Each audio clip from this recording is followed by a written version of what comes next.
Oke, ternyata kayaknya minggu ini banyak banget berita-berita menarik seputar fotografi dan videografi serta pengumuman produk yang asik-asik yang gue yakin kalian nggak boleh sampai ketinggalan. Ada lumayan banyak buat minggu ini dibandingkan Saturn News sebelumnya. Jadi ya, mari kita bahas.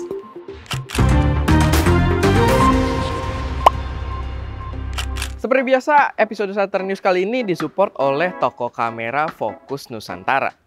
Informasi pertama, ini ada kabar gembira untuk Nikon karena Nikon baru aja merilis Q1 resultnya untuk tahun ini, di mana secara finansial mereka mendapati perkembangan hingga 48% lebih baik dari sebelumnya. Di mana ini disebut-sebut result yang sama seperti sebelum pandemik. Jadi bener-bener bagus banget harusnya. Nikon ini sebenarnya gue cukup salut ya, karena dia terlihat ngap-ngapan setelah transisi ke mirrorless ini dibandingkan brand-brand lainnya, tapi somehow still exists and fighting. Dan mungkin karena bantuan gue pakai kaosnya mulu juga, mungkin ya, who knows gitu kan.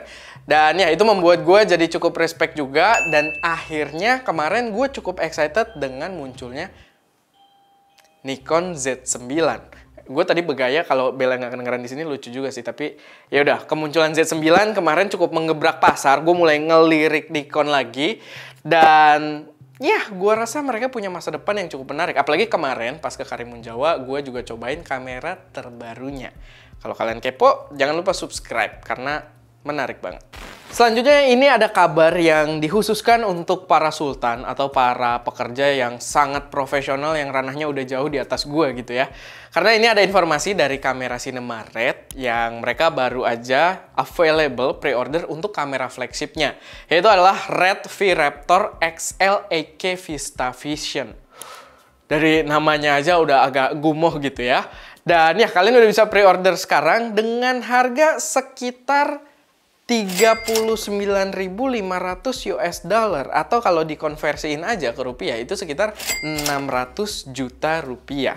Itu konversi doang ya, belum pajak, belum ongkir, dan gue nggak tahu mungkin ini juga kena pajak barang mewah mungkin yang harganya bakal lebih gila lagi.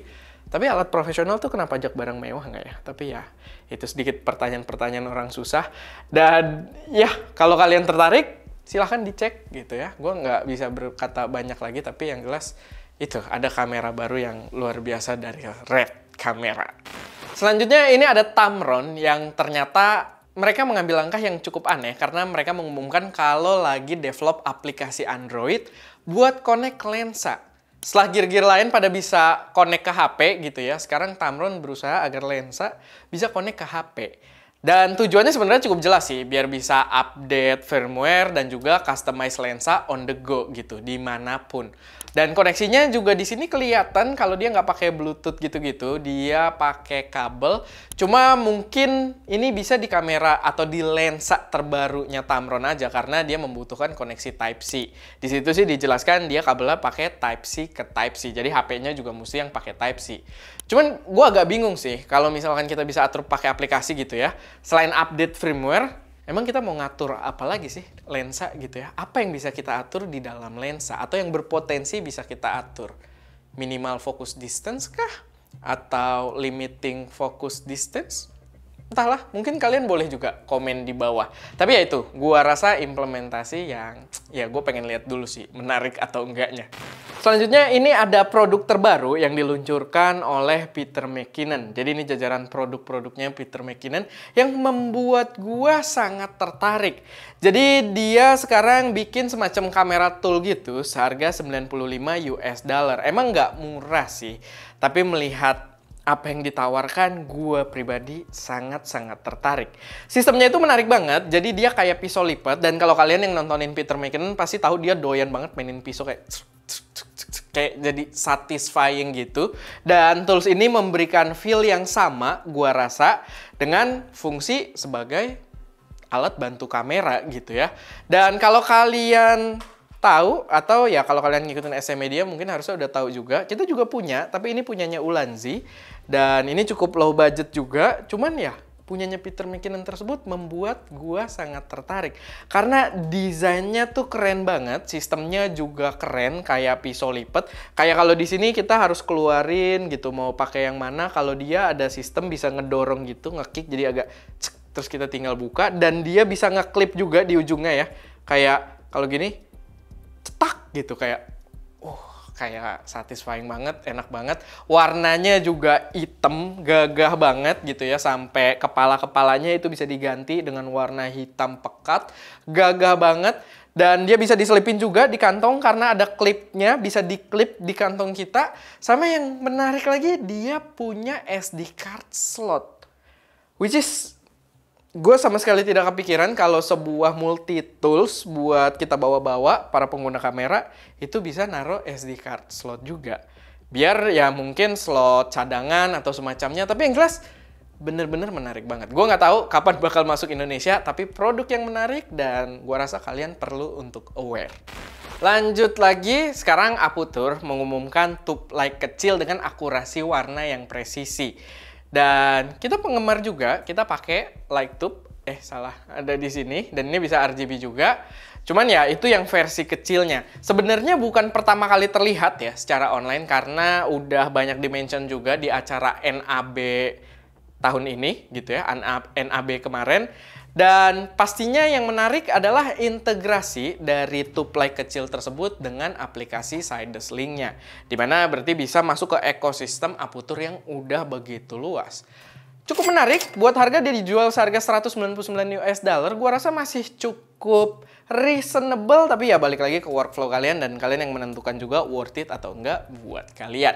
Sekarang ada informasi yang cukup menarik karena lensa Yongnuo itu masuk ke dalam jajaran 3 lensa terbaik di dunia. 3 teratas. Dia berada di peringkat 3. Ya, gue yakin kalian tahu brand Yongnuo, brand yang sangat terkenal murah gitu kan. Brand yang biasanya kita baru pengen beli lensa Nifty 50, baru upgrade lensa dikit, nyobain pakai Yongnuo, bokeh-bokeh budget murah dengan kualitas ya yang cukup gitu dengan harganya.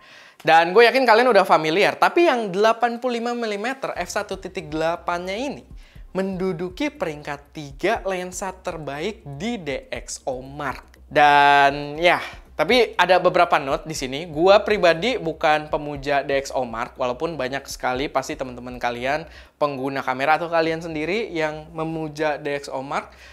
Dan gue bukan, dan gue nggak terlalu percaya di sini karena ada anomali juga. Kalau misalkan kalian lihat komentarnya di artikelnya si Petapixel ini, di komentarnya banyak yang komen juga di mana ada anomali pengetesan yang tidak adil dengan lensa ini. Jadi katanya resolusi bodi kamera yang dipakai itu buat ngetes lensanya itu mempengaruhi nilai skornya untuk ketajaman. Jadi kalian bisa lihat juga ya, di listnya itu buat ketajaman dia tinggi banget dibandingkan lensa-lensa lainnya. Tapi ternyata fakta menariknya, dia satu-satunya lensa yang 85mm ya. Kalau nggak salah ada 4 lensa lain yang dites menggunakan kamera 60 megapiksel dengan resolusi yang paling tinggi. Sedangkan yang lainnya enggak. Dan somehow itu mempengaruhi nilai ketajamannya di penilaiannya DxOMark. Dan ya menurut gue itu jadi nggak valid kan. Belum lagi, ya bukan berarti lensanya nggak worth it ya. Memang harganya juga budget banget, bisa jadi opsi yang menarik. Cuman agak misleading gitu. Dan memang udah banyak banget yang benci DxOMark di luar sana. Kalian bisa baca komentar-komentarnya di artikel tersebut dan coba untuk berpikir kritis. Gue sih, ya lensa tersebut bagus, tapi gue yakin dia bukan 3 besar. Lu bayangin aja dia ngalahin Sony GM. Kayaknya nggak mungkin guys, gitu. Terakhir ini ada sebuah info produk yang baru aja diluncurkan dari Insta360 yang cukup menarik, cuman ya gua sih nggak tahu ya buat di gua penggunaannya seperti apa. Tapi ini benar-benar menarik karena ini mengimprove penggunaan webcam. Jadi si Insta360 ternyata bikin webcam dengan nama The Link. Dan dia bisa nengok-nengok ala-ala center stage-nya Apple. Cuman ini beneran nengok, jadi dia kayak pakai gimbal gitu. Bisa nengok kameranya, jadi tetap full quality. Tapi dia bisa ngikutin kita. Gambarnya bersih dengan sensor 1/2 inch-nya. Bisa portrait, jadi di situ didemokan kalau kalian bisa bikin video TikTok pakai webcam.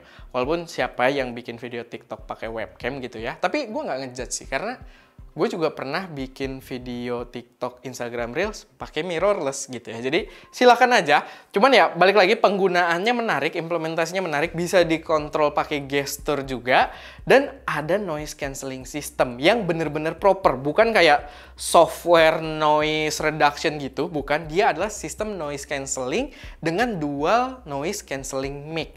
Jadi dia bener-bener mendengar suara noise-nya ketika melakukan noise cancelling. Jadi bener-bener menarik gitu. Dan ya, gue rasa itu bisa jadi produk yang mungkin bisa menarik buat kalian. Gue nggak tahu sih di sini mau ngomong apa, tapi gue sih kurang tertarik. Tapi ya, kalau kalian tahu penggunaannya yang bener-bener mungkin bisa berguna buat kalian, kenapa enggak?